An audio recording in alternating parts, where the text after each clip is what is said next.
तो सभी का स्वागत है आपके अपने चैनल सुरान एकेडमी क्लासेस पर। यहाँ हम बात करेंगे यूपी ट्रिपल एस सी पेट एग्ज़ाम 2023 की जो प्रिलिमिनरी एलिजिबिलिटी टेस्ट जो यहाँ पर है उसकी प्रारंभिक पात्रता परीक्षा जो होती है आपकी, उसके लिए योग्यता कक्षा 10 चाहिए होती है कि कक्षा 10 आप पास हैं तो आप इस फॉर्म को भर सकते हैं।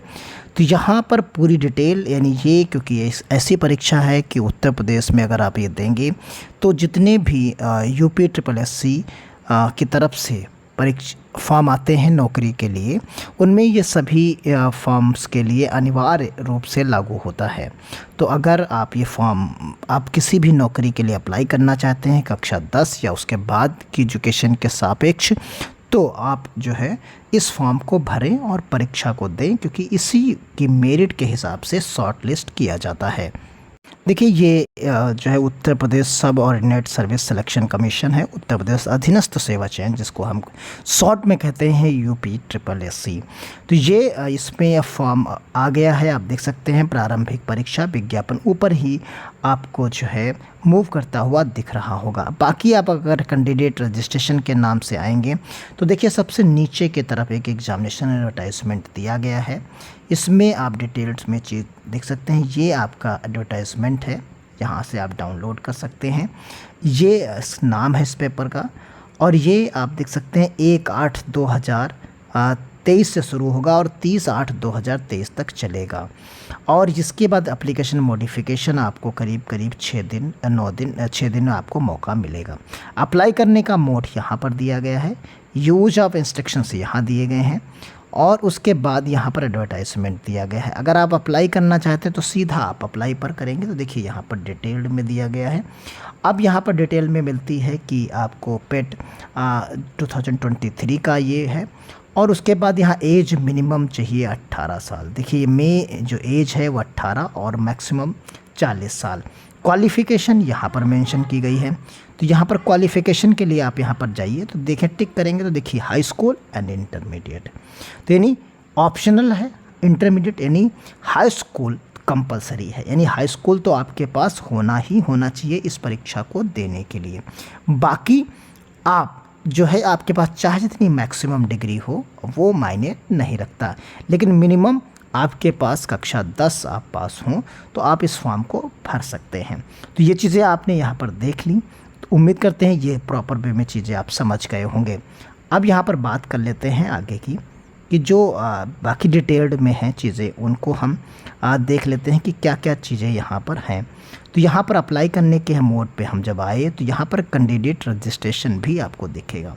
तो यहाँ पर देखिए यदि अभ्यर्थी द्वारा प्रारंभिक अर्हता परीक्षा 2023 के रजिस्ट्रेशन नंबर के आधार पर करना चाहता है, यानी यदि आपने पहले किया है तो यहाँ पर आप 2022 का एस कर दीजिए। अगर आपने पहली बार आप दे रहे हैं तो आप नो कर दीजिए। अगर आप इसके पहले दे चुके हैं तो एस कर दीजिए। तो जैसे ही आप एस करेंगे तो आपसे प्रोसीड करेंगे तो उससे डिटेल आपसे मांगेगा। देखिए यहाँ पर जो है बाकी डिटेल तो यहाँ पर आपको देनी पड़ेगी और आगे की तरफ आप इसमें मूव कर जाएंगे। तो उम्मीद आप आसानी से चीज़ों को समझ जाएंगे। आप नो करते हैं तो प्रोसीड करते हैं तो आपको यहाँ पर डिटेल्ड ये सारी चीज़ें आगे की तरफ मूव करती हुई आपको नज़र आएंगी। आप आसानी से इस फॉर्म को भर सकते हैं। कैंडिडेट नाम और नेम और फादर्स नेम, मदर्स नेम, और यहाँ पर होम स्टेट आपका क्या है, होम डिस्ट्रिक्ट क्या है, इस तरीके से आप सेलेक्ट करते हुए डीओबी, ईमेल आईडी और डिटेल्ड हाई स्कूल की आप यहाँ पर भर सकते हैं। अगर बाकी डिग्रियां हैं तो यस करिए, नहीं तो नो करते रहिए और आगे भरकर सबमिट कर सकते हैं। तो इस तरीके से ये फॉर्म को तो आप भर सकते हैं आसानी से। बाकी इसका एडवर्टाइजमेंट आप देख सकते हैं। देखिए जब एडवर्टाइजमेंट यहाँ पर दोनों लैंग्वेजेस में दिया गया है, जिस लैंग्वेज में आप चाहें तो हिंदी या इंग्लिश, जिस वर्जन में आप चाहें तो यहाँ से आप डाउनलोड कर सकते हैं। ईजी वे में डाउनलोड हो जाएगा, PDF के फॉर्म में होगा और आप इसे जो है यहाँ से पूरा डिटेल्ड में चीज़ों को देख सकते हैं। देखिए यह डाउनलोड हो गया, हम इसे ओपन करते हैं तो ये देखिए ओपन हो गया यहाँ पर। तो ये आप देख सकते हैं वही डिटेल्स दी गई जो हमने अभी आपको डिटेल में समझाया है। 1 तारीख से यानी आज से ये शुरू हुआ है और ये 30 अगस्त तक ये फॉर्म भरा जाएगा। ऑनलाइन आवेदन करने के लिए जो डिटेल दी गई है वो यहाँ पर आप देख सकते हैं।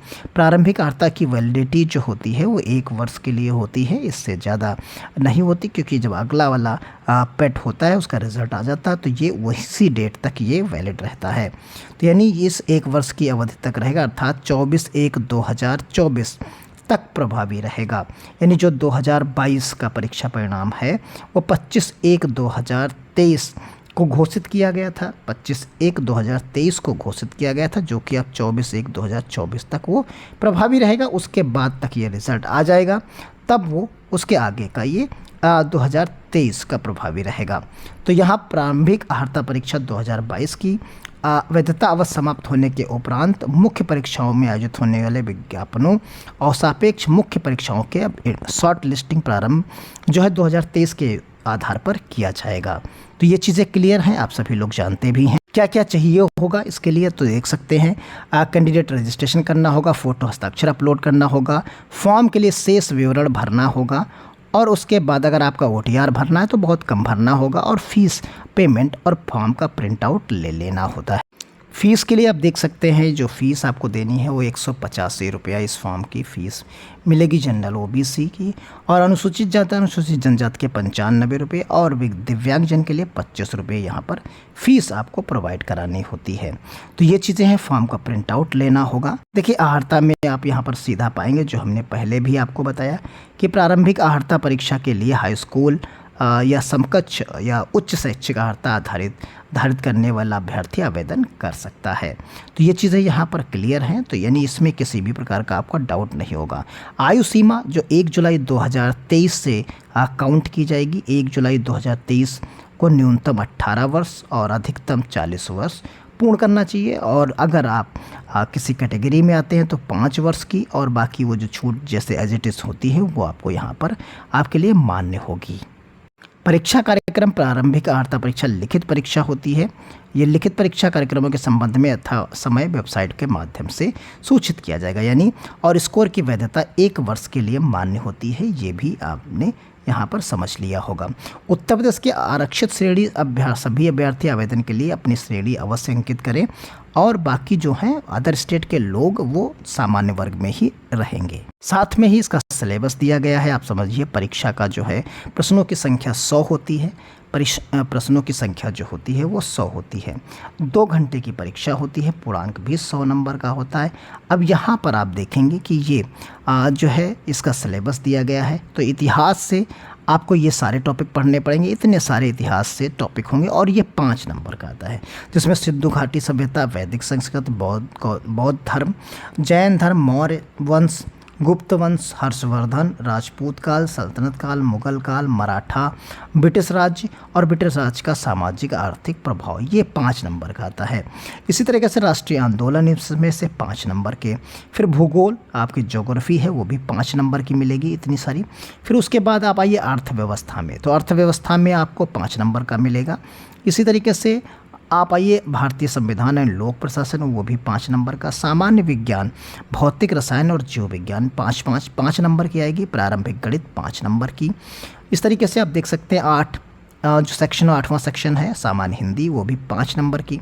फिर आप देखिए 9वां सेक्शन अंग्रेजी, तो वो भी 5 नंबर की। तर्क शक्ति आपकी 5 नंबर की, और समय की करंट अफेयर्स 10 नंबर की। तो यहाँ 10 यानी गुणे 5 हो गए, यानी 50 नंबर का यहाँ तक कंप्लीट हो गया। आप समझिए यहाँ तक जो है 50 नंबर का पेपर आपका हो जाता है इतने टॉपिक्स में। अब नीचे आइए, तो नीचे जब आएंगे तो समय की करंट अफेयर्स 10 नंबर की, सामान्य जागरूकता आपके 10 नंबर की। फिर उसके बाद यहाँ पर अपठित गद्यांश 10 नंबर के, ग्राफ 10 नंबर के, और तालिका व्याख्यान और विश्लेषण तालिकाएँ 10 नंबर की। यानी यहाँ पर 5 जो टॉपिक्स हैं वो आप देखेंगे क्रम संख्या 1 से लेकर 10 तक जो रहते हैं वो 5-5 नंबर्स के रहते हैं, और 11 से लेकर जो 15 क्रम संख्या तक रहते हैं वो 10-10 नंबर के रहते हैं। तो ये टोटल 50 नंबर के यहाँ हो जाते हैं, और ये 50 नंबर के यहाँ हो जाते हैं। इस प्रकार 100 मार्क्स के टोटल बन जाते हैं। नहीं, जो नीचे के 5 हैं वो काफ़ी इम्पॉर्टेंट है। और यहाँ पर देख सकते हैं 1 से 9 क्रम संख्या तक जो संबंधित है, कठिनाई का डिफ़िकल्टी NCERT और सेकेंडरी सीनियर सेकेंडरी के टर्म्स में रहेगा। परीक्षा का प्रकार वस्तुनिष्ठ रहता है, और अगर गलत आप देते हैं तो 1/4 कटौती आपकी हो जाएगी, यानी नेगेटिव मार्किंग इसमें होती है। तो यानी लेवल NCERT आप देख सकते हैं 12th क्लास का। तो यहाँ पर आप चीज़ें को देख सकते हैं। तो ये पूरी डिटेल में थी, तो उम्मीद करते हैं आप प्रॉपर वे में चीज़ों को समझ के होंगे। फॉर्म भरिए, फ़ीस भी ज़्यादा नहीं है, फॉर्म भरिए ज़रूर। अगर आप हाई स्कूल पास आउट हैं तो फॉर्म अवश्य भरिए, क्योंकि आप पता नहीं कौन सी जॉब आपके लायक आ जाए जिससे आप वंचित हो जाएं। तो मिलते हैं अगली अपडेट के साथ, तब तक के लिए धन्यवाद। जय हिंद, जय भारत।